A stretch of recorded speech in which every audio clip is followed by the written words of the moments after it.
যে ঘটনাটা ঘটছে এটা অত্যন্ত হৃদয় বিদারক ঘটনা।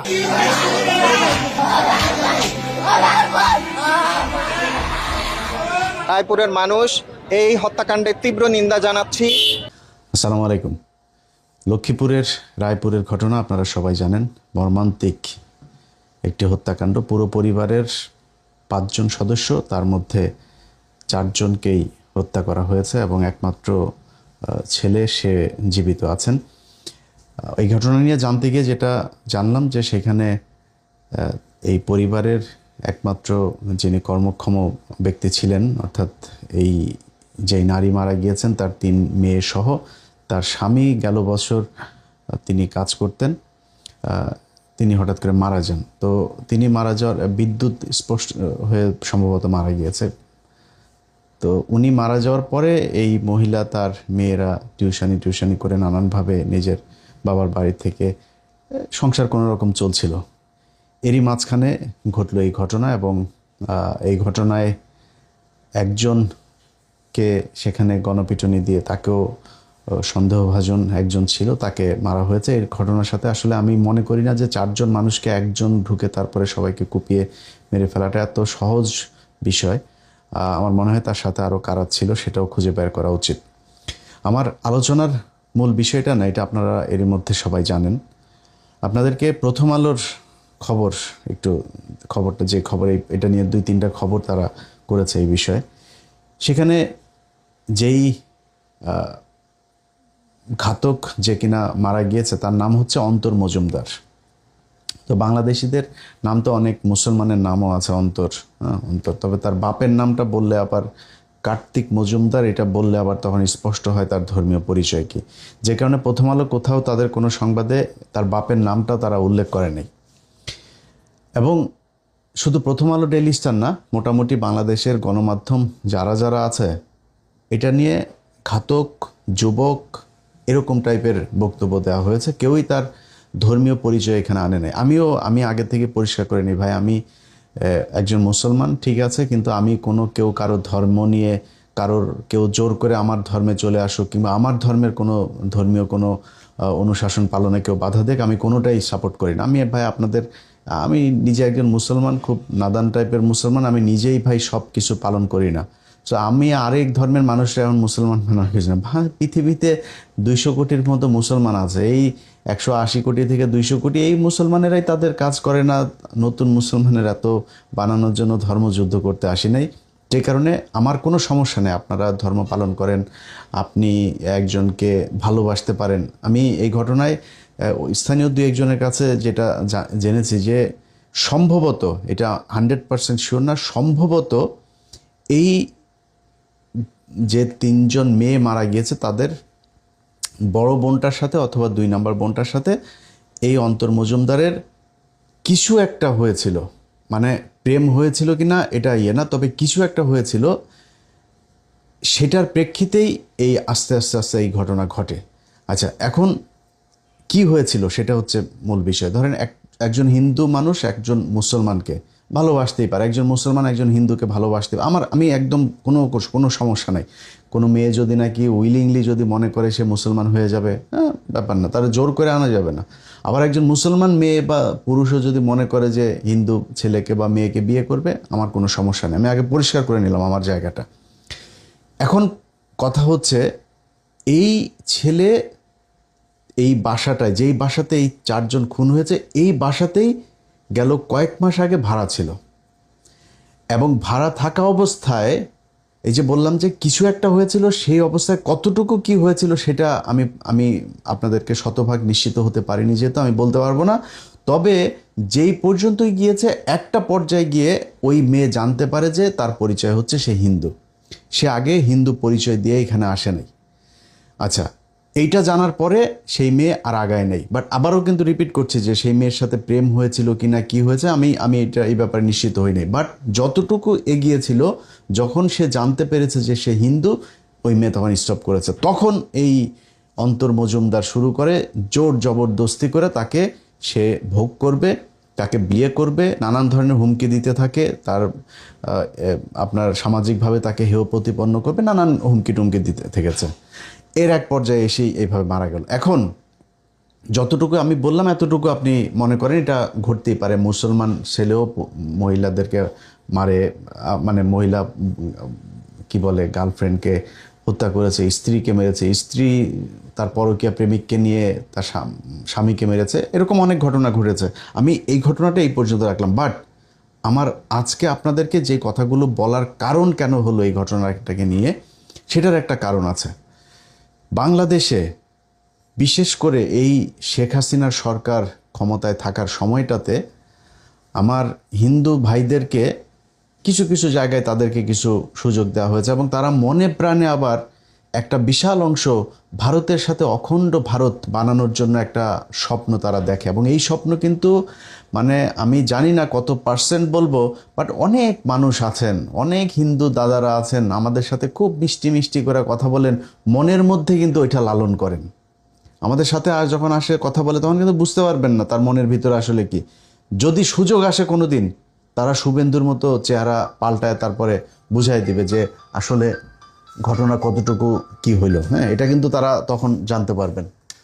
তো আমি এই হিন্দুদের ব্যাপারে যেটা বলবো,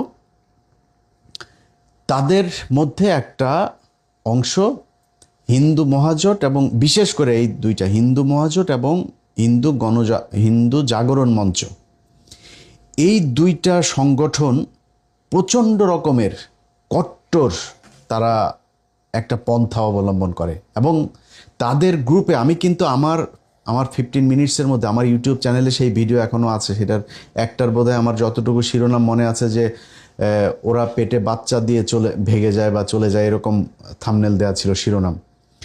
এই ভিডিও দেখেন, আমার চ্যানেলে আছে। সেখানে স্পষ্টভাবে দেখানো হয়েছে কিভাবে হিন্দু মহাজোট, হিন্দু যুবজোট, হিন্দু ছাত্রজোট, লাভ কুরুক্ষেত্র, তারপরে লাভ জেহাদ, এরকম অনেকগুলো তারা বানিয়েছে। সেইখানে আমাদের একজন আবার ওদের ইন্টারনাল একটা ফেসবুক গ্রুপে আমরা ঢুকেছিলাম। ঢুকতে গেলে আবার হিন্দুদের ওই লাগে আপনার ভোটার আইডি কার্ড শো করে তারপরে দেখাইতে, তো আমরা একটা ভুয়া ভোটার আইডি কার্ড শো করে তারপরে সেখানে ঢুকেছিলাম। ওইটা নিয়ে আমি একটা অনুসন্ধান করেছিলাম এবং একটা 15 মিনিটস করা হয়েছিল।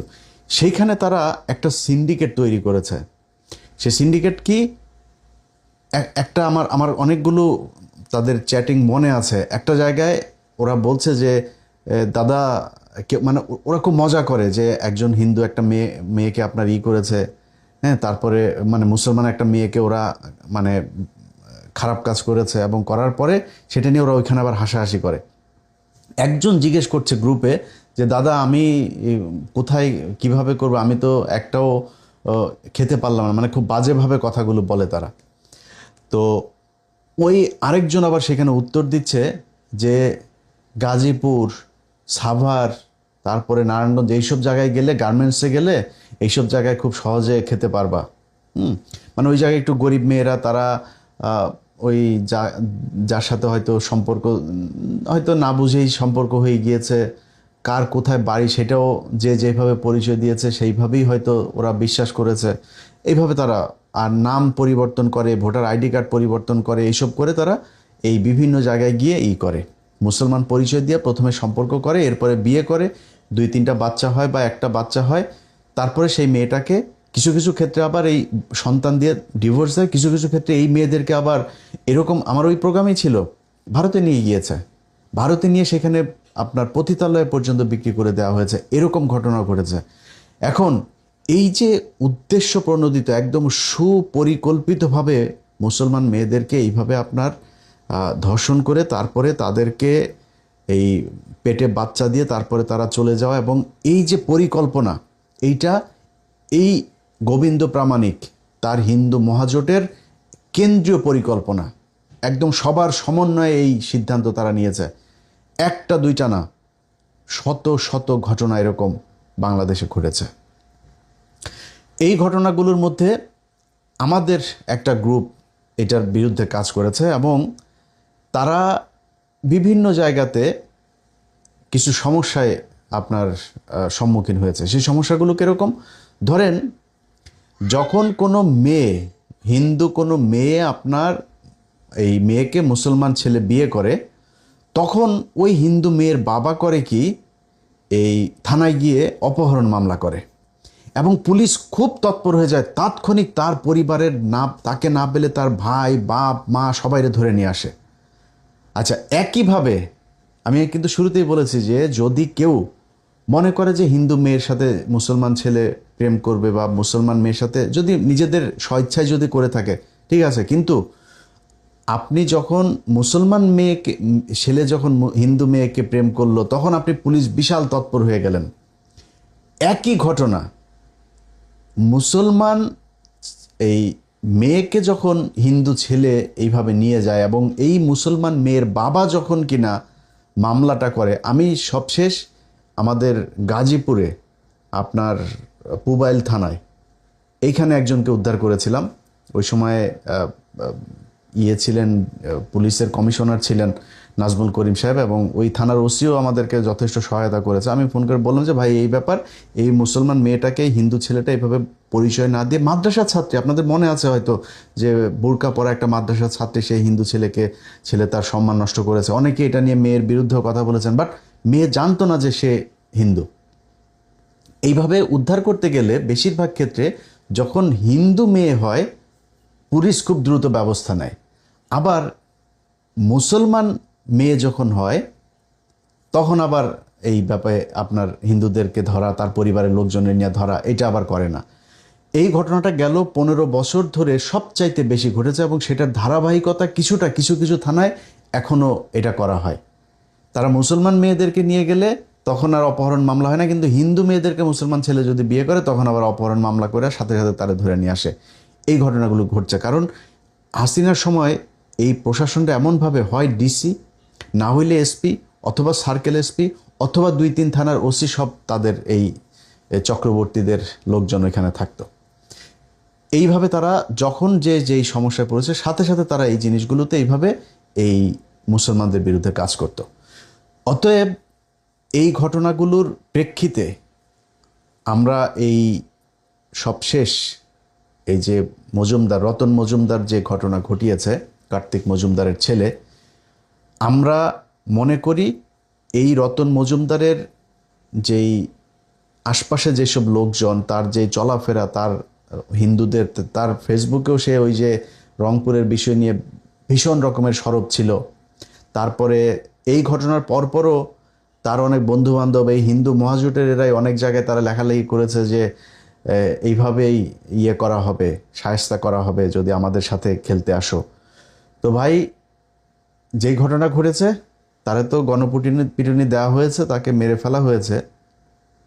আমি এই ঘটনার সাথে আরও যারা আছে তাদের বিচার চাই, তাদের দ্রুত ব্যবস্থা নেওয়া হোক। এবং এই যে হিন্দু হলে তারপরে তাদের ব্যাপারে কোনো পরিচয় দেওয়া হয় না, এই একই ঘটনা যদি আজকে একজন মসজিদের ইমাম সাহেব করতেন, প্রথম আলোর নিউজের হেডলাইন হইতো মাদ্রাসার শিক্ষক মসজিদের ইমাম এই কাজ করেছেন। আজকে আমরা কিন্তু সেটা পাইনি। সো গণমাধ্যমের ভূমিকাটা আমরা নিউট্রাল দেখতে চাই। এটা কিন্তু হাসিনার সেই বাংলাদেশটা, এটা মনে রাখতে হবে। আগের মতো অত সুবিধা করে যাইতে পারবেন না। বিএনপির 2-4 জনকে কিনতে পারলেও বিএনপির মানুষজনের মনের ভেতরেও কিন্তু কষ্ট আছে এই গত 15 বছরের। হ্যাঁ, চুরি বাটপারি ছিনতাই মিনতাই যাই করুক, চাঁদাবাজি যাই করুক, ওই কষ্ট কিন্তু আছে। সো খুব সাবধানে এগুলো করতে হবে। আর সবশেষ আমি বাংলাদেশের মুসলমান মেয়েদেরকে একটু বলবো যে আপা, মানে একজনরে পাইলেন আর কাপড় চোপড় সব খুলে দিলেন, এটা করার আগে ওর বাপের নাম কি, ওর বাড়ি কোথায়, ও আসলে কে, এটাকে জানেন। আপনি হিন্দু জানার পরে আপনি তারা বিয়ে করতে চাইলে আপনি করেন, কোনো ভাই আমি খুব লিবারেল, আমি এটা নিয়ে কট্টরপন্থা কোনো জায়গায় যাইতে চাই না। আপনি যাইতে চাইলে যান, সমস্যা নেই, বাট পরিচয় আগে জানেন। জানার পরে যদি আপনার মনে হায় হায় কী করলাম সব দিয়া তারপরে আপনি তার সাথে, এরকম ঘটনাও ঘটেছে। মানে সে জেনেছে, জানার পরে এখন কি করা, তার অলরেডি একটা বাচ্চা হয়ে গিয়েছে, তখন সে জানলো যে সে হিন্দু, তাকে নিয়ে হিন্দুদের পূজা করায়, তাকে হিন্দু বানানো হয়েছে, তারপরেও তার শান্তি নাই, বিক্রি করে দিয়েছে ভারতে নিয়ে আপনার পতিতালয়ে। সো আপনি বিয়ে করার আগে সে থাকবে কিনা সেই গ্যারান্টি বুঝে তারপরে কাপড়টা খুলে দিন। তার আগ পর্যন্ত আল্লাহর হস্তে একটু হিসাব করে তারপরে যা করার সেটা করেন। আর বাংলাদেশের প্রশাসনকে বলবো, ভাই এটা কিন্তু একটা পরিকল্পিত চক্রান্ত। তারা কিন্তু মানে খুব গভীরভাবে তাদের ভেতরে এই পরামর্শ করে তারপরে পরিকল্পনা করে তারা এই মুসলমান মেয়েদের পেছনে লেগেছে। অতএব আপনাদের কাছে দৌড়ায় গিয়া ওই হিন্দুরা যখন যাওয়ার পরে আপনারা সাথে সাথে মুসলমান ছেলের বাড়িতে সব ধরে নিয়ে আসেন, আর মুসলমান মেয়েরে নিয়ে যাওয়ার পরে আপনাদের কাপড় মানে চেয়ারের এখান থেকে পাশা নড়ে না, এই কাজটা পুলিশের কেউ করে না। এরকম যদি কোনো থানার কোনো ওসি টোসি কোনো জায়গায় যদি এরকম করেন, সেটা যদি ভাই আমাদের কান পর্যন্ত আসে, তাহলে আমাদেরও যদি সুযোগ থাকে তাহলে আমরাও জায়গা মতো তখন ধরে দিব। তো আজকের ভিডিওতে যেই মেসেজটা বাংলাদেশের মানুষকে দিতে চাইলাম, ভাই আমরা চরম একটা পরিস্থিতির মধ্য থেকে বাংলাদেশ এই 15 বছরের এই দুঃসহ একটা অবস্থা থেকে করেছে, এবং 15 বছরে আমরা দাদাদের চেহারা খুব সুন্দরভাবে দেখেছি। আল্লাহ হয়তো ভালোর জন্যই আপনাদেরকে এটা দেখিয়েছে, এবং না দেখাইলে এই ভারতীয়দের এই দাদাদের এই চরিত্র কি এটা আমরা বুঝতে পারি। আমরা ওদেরকে সবসময় অসহায়, আহারে, নিরাপরাধ এরকম মনে করতাম। তো হিন্দু ভাইরা, আপনারা আপনাদের ধর্ম পালন করেন, আপনারা হন, মানে আমাদেরকে অচ্যুত একদম মানে খুব টিয়ে মনে করে আমাদেরকে দিয়ে মুসলমান মাইপেন না কিন্তু। হ্যাঁ, আপনারা এখনও পর্যন্ত যদি আরবে যান না, আপনাদের আরবে যেসব লোকজন যায় এখনও আরবের শেখদের ঘরে যায়, তারপরে করে মুসলমানদের পরিচয় কিন্তু ওইটা, আমরা না। কিন্তু আমাদের চামড়া টামড়া দেখে, গায়ের রং দেখে, আমাদের মানে ন্যাশনালিটি দেখে মুসলমানদের হিসাব করে না। মুসলমান ওই জায়গায় যায়েন, ওদের চেহারা সুরত, ওদের চলাফেরা, খাওয়া দাওয়া, ওদের জীবনযাত্রার মান, এগুলি চিন্তা করেন। আপনাদের লোকজন এখনও ভারত থেকে যদি 2টা ভিসা দিবে বলে, তাহলে দৌড়ায় কাপড় চোপড় খুইলা তারপরে জমি জায়গা বেচা দিয়া তারপর শেখেদের বাথরুম পরিষ্কার করতে যায়, ওই মসজিদ পরিষ্কার করে, হ্যাঁ, মসজিদের বাথরুম পরিষ্কার করে, ভেতরে তো ঢুকতে দেয় না, মসজিদের বাথরুম পরিষ্কার করেন আপনাদের লোকজন। ওই এখনো পর্যন্ত মোদিরে যদি দুবাই যায়, মানে সৌদি টৌদি বাদ দিলাম, দুবাই গেলেও নমস্কার করে আসে, ওইখানে যায় হাতে পায়ে ধরে তারপরে আসে। সো ওই দিকে নজর দেন। হ্যাঁ, এই দিকে আমাদেরকে দেখে, আমাদের মতো মুসলমান দেখে নাকটাক ছিটকায় না। আমাদের দেখতে তো আমরা একটু সুন্দর না, আমরা তো দেখতে মানে আপনাদের গায়ের রং আর আমাদের গায়ের রং সেম সেম, তো আমাদেরকে দেখলে একটু মানে নাক ছিটকাইতে সহজ হয়, বাট ওই দিকে একটু পশ্চিম দিকে একটু তাকায়েন, তারপরে আমাদের নাক ছিটকায়েন। আর এই যে মুসলমানদেরকে আপনার পেটে বাচ্চা দিয়ে তারপরে সব হিন্দু বানায় ফেলবেন, এই চিন্তা ভাবনার চাইতে আপনারা 140 কোটি খালি ইন্ডিয়াতে আসেন, 140 কোটির মধ্যে প্রায় 110 কোটি আপনাদের হিন্দু। এগুলোরে টিকায় রাখেন, এগুলোরে টিকায় রাখা খুব জরুরি। হ্যাঁ, ওইগুলি কিন্তু ফসকায় যাচ্ছে। আপনাদের এই ইন্ডিয়াতে কতজন এখন ধর্ম পালন করে, আপনারা একটু করেন। ওই যে একজনরে বের করে দিয়েছেন না আপনাদের দেশ থেকে, ওই লোকের যদি আর 2-4 বছর যদি ভারতে যদি নাকি আপনার পিস টিভি চালাইতে দিতেন, তারপরে দেখতেন যে চারিদিকে হাহাকার, হায় হায়, এই কাপড় চোপড় খুলে এমন যেমন ন্যাংটা হয়ে রাস্তায় হাগামোতা করেন না, এবং সব রাস্তায় একটা হাগামোতা শুরু করতেন, খেদাই দিয়েছেন, থাকতে দেন নাই। সো তর্ক যুক্তি এগুলো ধর্মীয় কথাবার্তা বলতে আসি নাই, বাট যেটা বলতে আসছি, ধর্মীয় বিভাজন চাই না। সম্প্রীতির সাথে বাংলাদেশে যদি থাকতে চান, তাহলে চরিত্র পাল্টাইতে হবে। হাসিনার সময়কার সেই চরিত্র নিয়ে এই সময়ে চলা যাবে না, তাহলে কিন্তু সামনে আরও খারাপ পরিস্থিতি আসতে পারে। বাংলাদেশের আলেম সমাজ এবং বাংলাদেশের মানুষ যারা আছেন, আপনাদের কাছে অনুরোধ থাকবে, ভাই এই ঘটনাগুলোরে একটু সিরিয়াসলি নিয়েন। এটা এত সহজ না। হ্যাঁ, আমি খালি এটা নিয়ে কথা বলতে গেলে, ওইদিকে বাংলা এডিশন এটা নিয়ে কথা বলতে গেলে না, অনেক চাপ উপরে আসে, যেই চাপ আসলে আমি ব্যক্তি একজন, তো এখানে এই চাপ সামাল দেওয়াটা অনেক কষ্টকর হয়ে যায়। আমি এই মুহূর্তে যে পরিস্থিতির ভেতর দিয়ে যাচ্ছি, আপনারা হয়তো জানতে পারবেন, যদি বেঁচে থাকি তাহলে বলতেও পারছি না অনেক কিছু, হয়তো আল্লাহ যদি বাঁচিয়ে রাখে তাহলে একসময় জানতে পারবেন কি কি পরিস্থিতি সহ্য করতে হয়েছে। তো আর কত বলবো বলেন, আপনাদের একটু যদি হুঁশ হয় তাইলে অন্তত নিজে কিছুটা রিল্যাক্স ফিল করব। সবাই বুঝেন, এটাই আশা করি। আল্লাহ হাফেজ।